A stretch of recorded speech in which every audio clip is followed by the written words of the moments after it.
Então, o que que é? Vamos a falar hoje sobre testes de hipóteses em modelos de regressão esquizonormal quando temos amostras pequenas. Vamos ver se os testes usuais que a gente conhece, eles funcionam bem ou não nesse tipo de modelos. Como que a gente vai saber se funciona bem ou não? Então, vamos inicialmente ver ou comprovar se o tamanho do teste efetivamente se mantém. A apresentação está dividida numa pequena introdução. Vamos apresentar os testes estatísticos que a gente vai trabalhar, apresentar o modelo normal e eu vou mostrar para vocês que não funcionam e vamos partir a dar uma solução e a solução vai ser dada em termos de correções aos nossos testes de hipótese, das nossas estatísticas de teste. Então, para que a gente faz, ou para que a gente usa teste de hipótese? Então, a gente, pelo geral, né, nos estatísticos, trabalhamos com amostras, e nós trabalhamos com essas amostras porque queremos fazer inferência ou tomar decisões sobre a população, certo? E para a gente poder tomar decisões sobre a população, a gente faz uso dos testes de hipótese, certo? Quais testes de hipótese a gente pode usar? A gente pode usar o teste da razão da verossimilhança, né, que é um mais conhecido. Recentemente saiu o teste gradiente, que tem boas propriedades, e um outro teste que a gente pode considerar o teste da razão da verossimilhança sinalizada. Só que o que eles têm em comum? Esses testes, eles têm a distribuição com a que a gente vai comparar, ela é baseada em resultados assintóticos sobre a hipótese nula. Mas quando a gente tem uma amostra pequena, né, se o resultado assintótico, né, ele está baseado em grandes amostras.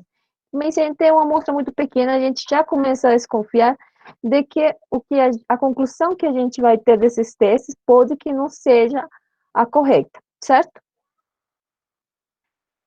Então, vamos apresentar aqui o primeiro teste, que é o teste da razão de verossimilhança, e para isso vamos considerar que a gente tem um modelo, né, ele está parametrizado por um vetor de parâmetros θ, e a gente pode dividir esse vetor de parâmetros θ em duas partes. Uma parte vai ser o parâmetro sobre o qual a gente tem interesse, que vai ser o psi, e a outra parte a gente vai chamar de rho, vão ser todos os outros parâmetros nos quais a gente, né, são do modelo, mas a gente não tem interesse nesse momento, certo? Vamos considerar que esse parâmetro psi é escalar, certo? E o outro parâmetro rho, ele pode ser um vetor ou pode ser um escalar também. Então, como que está definida a estatística de razão, ou o teste de razão de verossimilhança? Então, ele depende do nosso parâmetro psi, e ele se definiu como duas vezes a verossimilhança avaliada no estimador de máxima verossimilhança usual, menos a verossimilhança avaliada no estimador de máxima verossimilhança sob a hipótese nula. Certo? O que significa sobre a hipótese nula? Então, eu estou fazendo o meu teste, né? Eu tenho interesse nesse parâmetro psi, então ele vai estar fixo e vou estimar os outros parâmetros, considerando ele como fixo igual ao valor no qual eu tenho interesse, certo? O outro teste que a gente vai considerar é o teste gradiente, e ele fica somente em função do vetor score e do estimador de máxima verossimilhança e do estimador de máxima verossimilhança sobre a hipótese nula, certo? Então, o que é o vetor score? O vetor score é a primeira derivada, né, a derivada parcial, da log verossimilhança em relação ao nosso vetor de parâmetros. Então, esses duas testes de hipótese, estatística de teste, a razão de verossimilhança e gradiente, elas podem ser usadas para testar hipóteses de qual jeito? Eu tenho, na minha hipótese nula, tenho que o meu parâmetro psi de interesse é igual a um parâmetro psi zero, onde esse psi zero é uma constante, certo?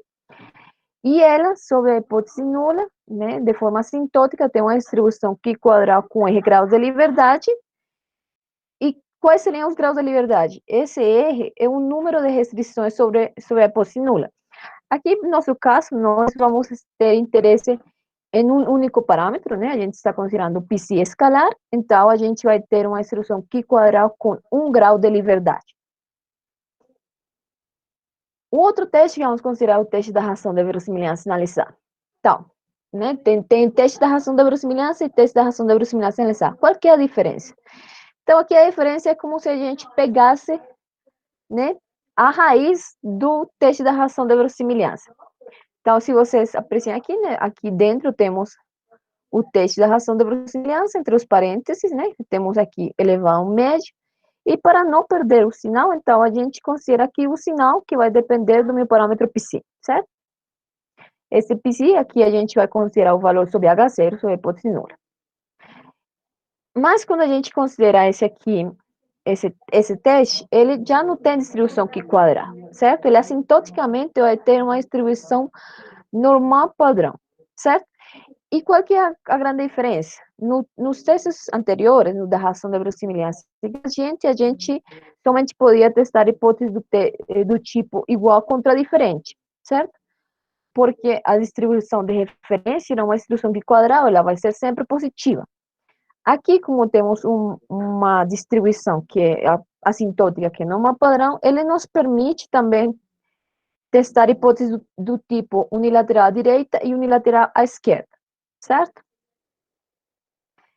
Bom, então, nosso seminário é, né, testes de hipótese no modelo skew normal. Então, vamos apresentar o modelo skew normal. Então, a gente vai considerar aqui o modelo skew normal de A Saline, porque tem mais de um modelo skew normal, certo? Então, vamos considerar que a nossa variável aleatória V, ela tem uma distribuição skew normal com parâmetros psi, ômega quadrado e alfa, certo? Vamos denotar desta forma aqui. E ela tem essa função densidade de probabilidade dada por essa expressão aqui, em que este φ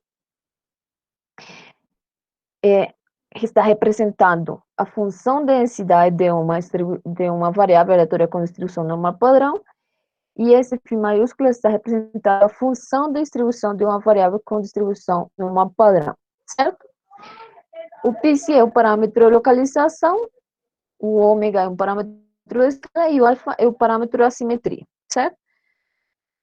Então, quando a gente tem que esse parâmetro de localização é zero e esse parâmetro de escala é 1, a gente diz que a distribuição está normalizada, certo?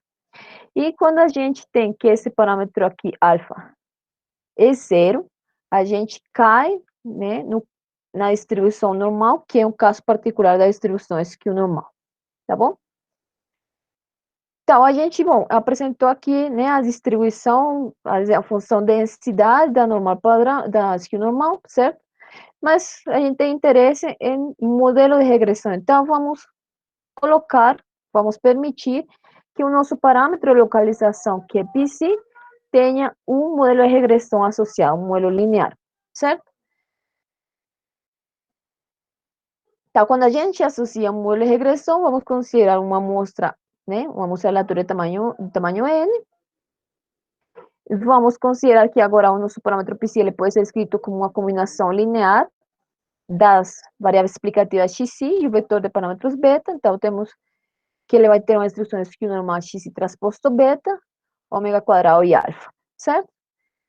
Ele tem que cumprir os requisitos de uma regressão linear usual. O beta é o vetor de parâmetros, xi é a iésima fila da nossa matriz x, que é a nossa matriz de variáveis explicativas, que ela é não estocástica, é de dimensão n vezes p mais 1. Assumimos que ela tem rango p mais 1, certo? E sempre vamos assumir que a primeira coluna é uma coluna de 1, ou seja, nosso modelo sempre tem que ter intersecto, certo? Definindo isso, podemos prosseguir para a função de verossimilhança associada. Então, a função de verossimilhança tem essa expressão aqui, e agora nosso vetor de parâmetros θ, que vai definir o nosso modelo, vai estar composto por quê? Por beta 0, beta 1 até beta p, que são os nossos parâmetros do modelo de regressão, ômega quadrado, que é o parâmetro de escala, e alfa, que é o nosso parâmetro de assimetria, certo? Então, bom, a gente tem um modelo. Para a gente poder fazer um teste de hipótese, a gente precisa estimar os parâmetros do modelo, certo? E, muitas vezes, para a gente estimar os parâmetros do modelo, a gente precisa do vetor score. E aqui a gente precisa do vetor score, além do mais, para o teste gradiente, certo? Então, esse aqui é o vetor score, temos a entrar em relação aos parâmetros do modelo de regressão beta, parâmetro de localização e o parâmetro de escala, certo? O que que acontece? Temos um modelo normal tem um pequeno inconveniente. Ele, quando o alfa é zero, ele recai lá no modelo normal, certo? E quando a gente tem esse alfa zero, a gente pode cair em que na nossa logorossimilhança ela pode ter regiões planas. E o que que acontece quando a logorossimilhança tem regiões planas? Então, o que que você espera que faça seu algoritmo de maximização? Ele vai procurando, certo? E vai procurando, vai subindo e vai chegar no momento em que ele vai ter um ponto de máximo, né? E depois, por exemplo, ele vai descer e o algoritmo vai saber que esse é esse ponto de máximo. Mas quando você tem uma região plana, né? O seu algoritmo vai procurando aí na sua logorossimilhança, vai chegar no momentinho aí que ele vai procurar e os valores vão ser muito próximos. Então, você não vai saber qual realmente é o vetor de parâmetros que estão lhe levando ao máximo da sua função de verossimilhança. E isso nos traz problema exatamente na estimação dos parâmetros, certo? Então, mas como que a gente faz? Calma, a gente, a gente não, tem outras pessoas que já desenvolveram algoritmos para solucionar esse problema. Então, o que a gente fez? Fomos na literatura e encontramos que a Salini e Arellano, eles encontraram uma aproximação em forma fechada do método de viés, né, para corrigir o viés, que ele foi desenvolvido lá por Sartori, e então vamos penalizar a nossa função de verossimilhança. Para quê? Para evitar esse probleminha das regiões planas. E com isso garantir que nós estamos achando efetivamente o máximo do nosso modelo, certo? Então, aqui temos a verossimilhança usual, que é o que a gente está acostumado a fazer, né, inferência e tudo mais. Só que agora vamos penalizar ela. Como que vamos penalizar? Vamos subtrair essa quantidade aqui de alfa. Então, fica dessa forma aqui, fica a verossimilhança usual do modelo espinormal, e vamos subtrair essa quantidade aqui, C1 vezes 1 mais C2, alfa quadrado. Então, prestemos atenção que essa nossa penalização somente fica dependendo do parâmetro alfa, certo? Então, C1, eles são as constantes, tem esses valorzinhos aqui, C1 é aproximadamente 0,87, C2 é aproximadamente 0,85, e isso está desenvolvido lá no artigo da Salinieri lá no Vale, certo? E quando a gente penaliza a função de log-verossimilhança, né, consequentemente, tudo que se derivar dela vai ficar penalizado. Por exemplo, o vetor score também vai ficar penalizado. Só que o que acontece? Aqui a gente vê que a penalização, né, é o que é de alfa, essa expressão somente depende de alfa. Então, a única entrada do nosso vetor score que vai mudar vai ser o correspondente ao parâmetro alfa, certo? Que vai ficar de que forma? Vai ser o vetor score, né, que a gente já tinha, menos a derivada em relação a alfa da nossa penalização. Então, nossa função de penalização, que é de alfa, e temos essa expressão aqui, né? O vetor escolhido de alfa menos 2 vezes Z1 vezes C2, vezes que alfa, que divide 1 mais C2 alfa quadrado, tá bom? Então, dessa forma, a gente vai fazer a estimação, né, dos parâmetros do modelo, tá bom? Bom, a hora que a gente já estimou os parâmetros do modelo, já definimos os testes, agora a gente pode ir lá e aplicar, né, calcular, eu quero, vamos supor que a gente tem um modelo de regressão com um intercepto, um beta 1 e um beta 2, por exemplo, e a gente está interessado em tamanhos de amostra pequenos. Então, quando a gente escuta assim, inicialmente a gente diz que tamanhos amostrais menores do que 30 podem ser considerados pequenos. Só que esse tamanho amostral menor do que 30 é algo muito geral, certo? Porque assim, quando a gente escuta isso, por geral, a gente não tem uma regressão associada, né? É somente quando você vai fazer um teste que tem só uma única variável. Mas calma, vamos ver o que acontece aqui. Então, nesse gráfico, a gente tem o quê? Temos a nossa, fizemos um teste de hipótese, certo? Sobre um modelo de regressão, né? Tem beta 0, beta 1, beta 2. fizemos o teste sobre beta 1, fizemos qual teste? Aqui vamos primeiro apresentar o teste da razão da verossimilhança sinalizada. Com qual nível de significância? Então, eu vou lá, eu quero um nível de significância dos 5%, certo? Então, eu esperaria, então, aqui tenho 5%, tenho que trazer uma linha assim aqui, e aqui tenho os tamanhos amostrais, 10, também mostrou de 10, de 15, de 20, 25 e 30. O que eu esperaria? Eu esperaria, né, que eu rejeitasse a minha hipótese, ela sendo verdadeira, uns 5% das vezes. Mas, quando eu fui lá, fiz o estudo de simulação, o que a gente aprecia? Quando a gente tem um tamanho amostral bem pequeno, de 10, por exemplo, a gente vê que está rejeitando quase o dobro. Então, eu estou cometendo um erro muito grande, certo? Eu espero rejeitar ao redor de 5%, estou rejeitando ao redor do 9%. Bom, mas vamos lá, 30%. Ainda sigo rejeitando mais do que eu gostaria, certo? O que eu gostaria é que essas linhazinhas aqui ficassem aqui ao redor dos 5%. Então, aqui temos né, o teste de razão por semelhança sinalizada. Lembre-se que a gente pode ter teste unilateral esquerda, unilateral direita. A linha azul é a unilateral esquerda e a linha verde é a unilateral direita. Qual que é a diferença do gráfico da esquerda para o gráfico da direita? Então, a gente fixou, né, no submodelo de regressão lá, beta 0, beta 1 e beta 2, mas a gente tem outros parâmetros. Tem o parâmetro de localização e tem o parâmetro de assimetria, certo? Que é o ômega quadrado e o alfa, certo? Então, o ômega quadrado a gente fixou e vamos variar o alfa. Então, do lado esquerdo temos o alfa igual a menos 1 e do lado direito temos o alfa igual a 1. O comportamento muda um pouquinho quando o alfa é negativo para quando o alfa é positivo. Mas o que a gente tem que tirar desse gráfico aqui? Que o teste usual não funciona da forma que a gente gostaria. Por quê? Porque a gente, se faz um teste com um nível de significância de 5%, a gente gostaria de rejeitar ao redor dos 5%, e aqui nesses gráficos a gente está vendo que tem vezes que a gente pode rejeitar, inclusive, quase o dobro disso aí. E agora, o que acontece com o teste da razão da verossimilhança e o teste gradiente? Então, aqui temos a linha azul é o teste da razão da verossimilhança e a linha verde é o teste gradiente.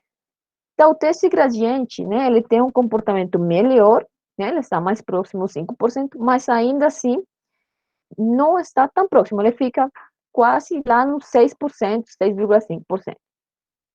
E o teste da razão de verossimilhança, ele tem um comportamento bem parecido lá ao teste da razão de verossimilhança sinalizada, né, o que era esperado, porque eles estão bem próximos na construção, certo? Bom, e a gente tem esse problema, então, bom, chegamos, não funciona. O que a gente pode fazer? Certo? Sempre temos que procurar uma solução para o problema. Então, a primeira coisa que vemos é que, mesmo quando a gente tinha um tamanho de amostra 30, o teste usual ainda assim não funcionava muito bem. E a Salini e Capitânio, eles mostraram, né, fizeram estudos e mostraram que, para modelos skew normais, tamanhos de amostra menores do que 50 podem ser considerados pequenos, certo? Como que a gente pode corrigir o problema? Existem duas formas. Você pode ou melhorar o teste e usar a distribuição de referência usual, ou usar o teste usual e modificar o quantia da distribuição de referência, certo? Aqui nós vamos considerar o primeiro enfoque. Vamos modificar a nossa estatística de teste e vamos deixar a função de referência da forma usual. Ou seja, vamos seguir comparando com uma Q quadrada e com uma distribuição padrão. Bom, e agora, como que a gente vai corrigir esse teste? Então, Cordeiro e Ferrari, no ano de 1991, eles desenvolveram uma correção para estatísticas core, que é uma, eles chamam uma versão, né, de correção tipo Bartlett, e a gente vai se basear nos resultados deles, e a gente também vai usar como referência os resultados de Fraser e colaboradores no artigo 1999, que eles apresentaram uma aproximação baseada em uma estatística ancilar aproximada, E isso a gente vai ser usado no caso da estatística de razão de verossimilhança sinalizada. Então, já temos uma base de onde começar a construir a correção dos nossos testes para nosso modelo skew normal. Então, vamos lembrar, né? Temos nosso modelo parametrizado por um vetor de parâmetros θ, que pode ser dividido em duas componentes, certo? A primeira é o parâmetro no qual a gente tem interesse. A gente tem interesse sobre um parâmetro do modelo de regressão, vamos supor que beta L, e todos os outros parâmetros do modelo vão estar contidos num vetorzinho que a gente vai chamar rho estrela, certo? Somente que aqui a gente vai fazer o seguinte, nesse modelo normal, vamos deixar de fora o alfa, certo? Então, nosso vetor de parâmetros de ruído vai estar composto por todos os parâmetros de regressão menos o beta L e o ômega quadrado, que é o parâmetro de localização. Então, para a estatística de razão de verossimilhança sinalizada, no qual a gente pode ter hipóteses unilaterais à direita, à esquerda ou bilaterais, a correção, né, tem essa expressão aqui. Então, é a estatística, certo? A razão de verossimilhança sinalizada, mais 1 sobre a estatística vezes o log de U tio CP sobre RP. Então, essa RP é a nossa estatística, né? A razão de verossimilhança sinalizada, a gente já tem. Temos que ver agora quem é essa nova expressão aqui, o tio CP, certo? Então, ela tem essa cara aqui. Ela depende de umas derivadas, certo? Em relação a tanto a nosso vetor de variáveis, a nosso vetor de variável resposta, y, quanto a nosso vetor de parâmetros. E assim como também ele depende da matriz de informação. Só que aqui vale ressaltar uma coisinha. O modelo skew normal tem duas parametrizações, certo? Tem a parametrização usual, que foi a que eu apresentei no começo, e tem uma parametrização central.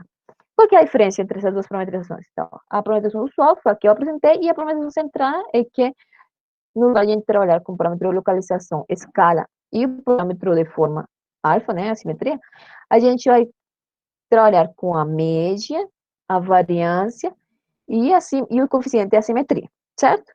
Então, essas expressões aqui a gente vai deixar em termos da parametrização central. Por quê?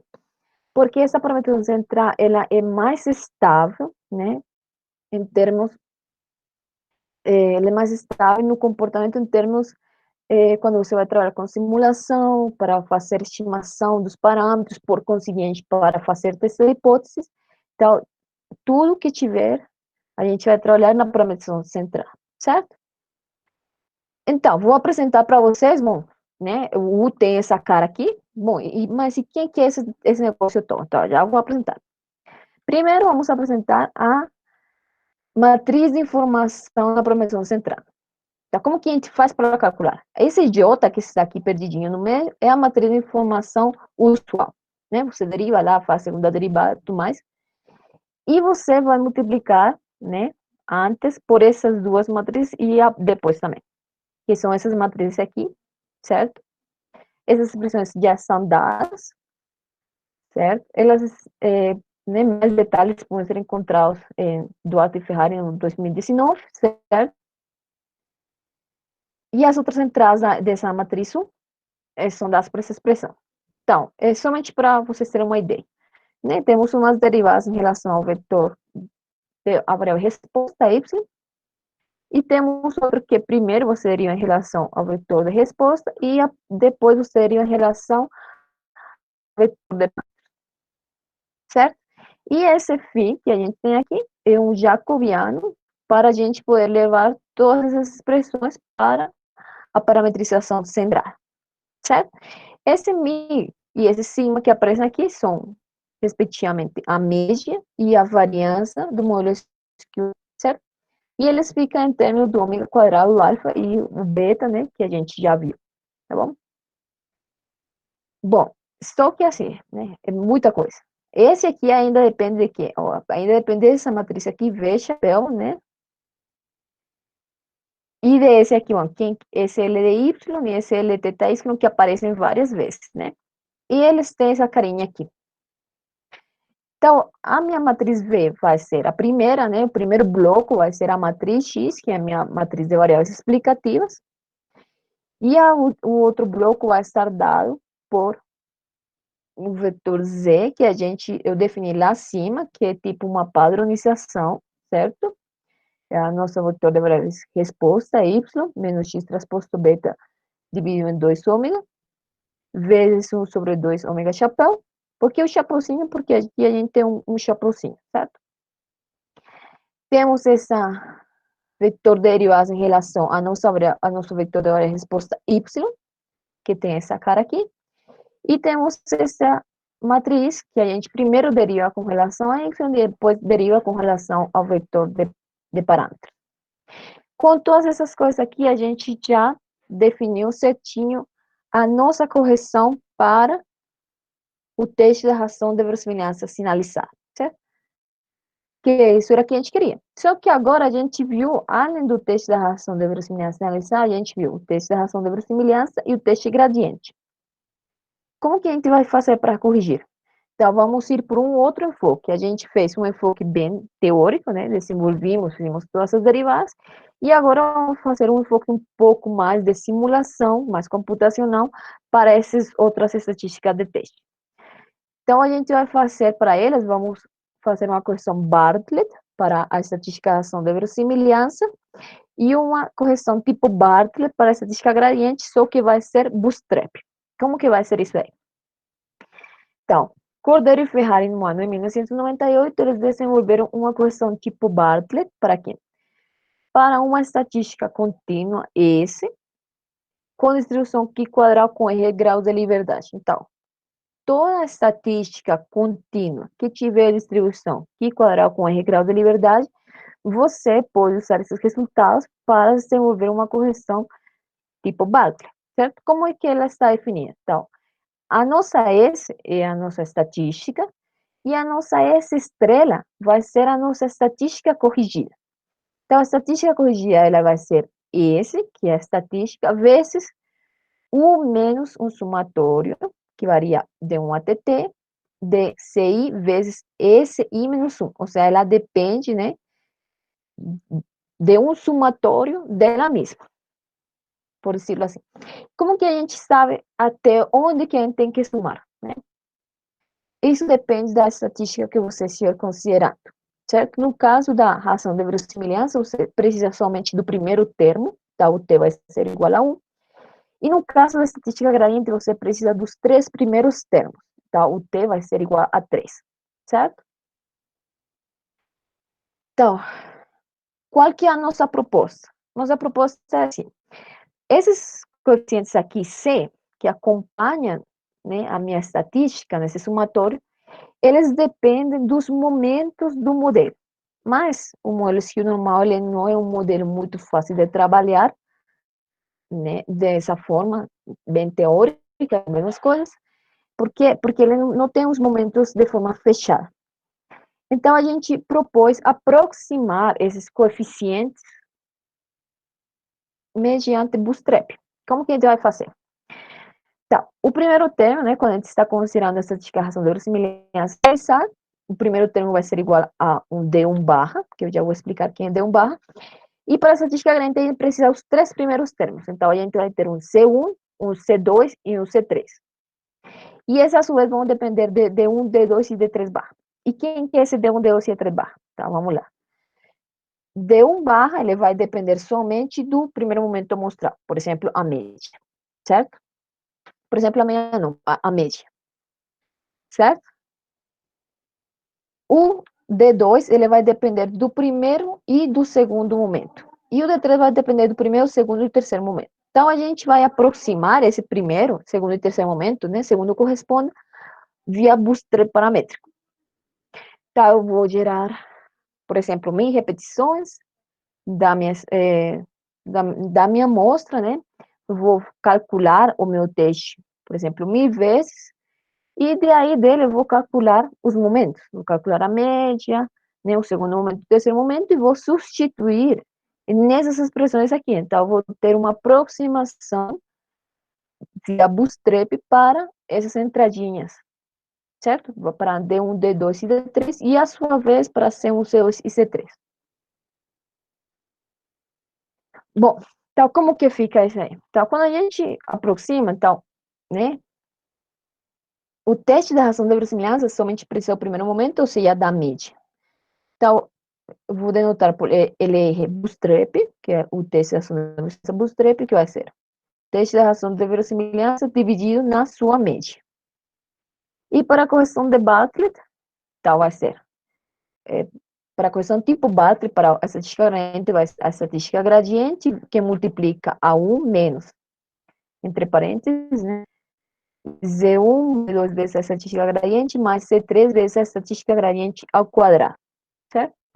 Em que C1, C2 e C3 dependem do primeiro, segundo e terceiro momento, que a gente vai aproximar via Bootstrap. Então, aqui a gente já tem as correções para os nossos três testes. O que é que a gente quer com isso?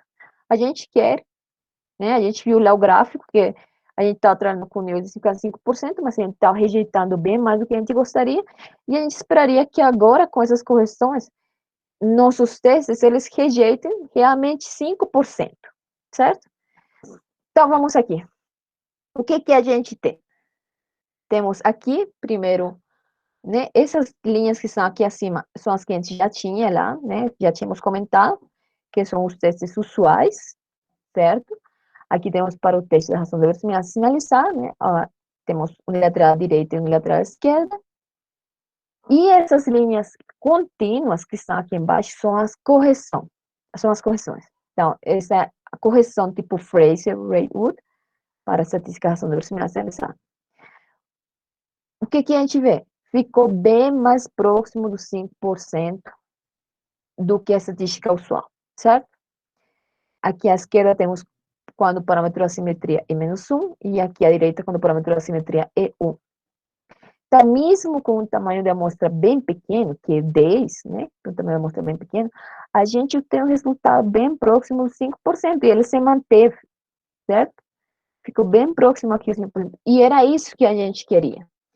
Então, a gente, com essa correção, a gente conseguiu, né, estar mais próximo dos 5%, ainda é um pouquinho maior, mas é um resultado bem aceitável, né, do que mostrar o teste usual, certo? E agora, o que aconteceu com outras correções? Então, essas linhas traceliadas são as linhas que a gente tinha antes, certo? Dos testes em correção, do teste da estatística, razão de verossimilhança e a estatística gradiente. Essas linhas contínuas que a gente tem aqui embaixo são as correções que foram aproximar, né, uma correção aproximada via Bootstrap. E, bom, e de onde apareceu essa linha vermelha? Então, essa linha vermelha é o quê? É a correção tipo Fraser-Raywood, que é a correção mais teórica, da razão, da estatística razão de verossimilhança sinalizar, certo? Porque lembre-se que na estatística razão de verossimilhança a gente pode fazer testes unilaterais à direita, à esquerda e bilaterais, certo? Então, comparamos aqui as três. Então, todas, né, tiveram um bom desempenho. A vermelhinha, que é a estatística de verossimilhança, ela ficou sempre um pouquinho mais acima, mas, pelo geral, ficaram bem próximas aqui dos 5%. Então, a gente atingiu o nosso objetivo. O que que a gente queria? Bom, estamos no molho regressão skew normal, com um tamanho amostral pequeno, que consideramos tamanhos amostrais menores do que 30. A gente viu que com tamanhos amostrais menores do que 50 já era pequeno. Variamos aqui o alfa, né? Eu estou apresentando aqui para vocês alfa igual a menos 1 e 1, mas a gente tomou outros valores também. E a gente viu que com as correções da estatística de teste, a gente realmente conseguiu rejeitar em torno do que a gente gostaria, né? Que neste caso é 5%. Bom, e o que acontece se eu não quero 5%, quero 1% ou 10%? A gente também obteve resultados similares a esses que eu estou apresentando aqui, quando a gente considerou outro nível de significância e outros valores do parâmetro alfa, certo? Então, era isso, né? Recapitulando, a gente tem estatística razão de verossimilhança analisada, a estatística razão de verossimilhança e a estatística gradiente. Para sinalizar, a gente considerou uma correção bem teórica, baseada em uma estatística aproximada. Para a estatística razão de verossimilhança e a estatística gradiente, a gente considerou uma correção um pouco mais computacional, baseada numa aproximação Bootstrap para uma correção Bartley e tipo Bartley, certo?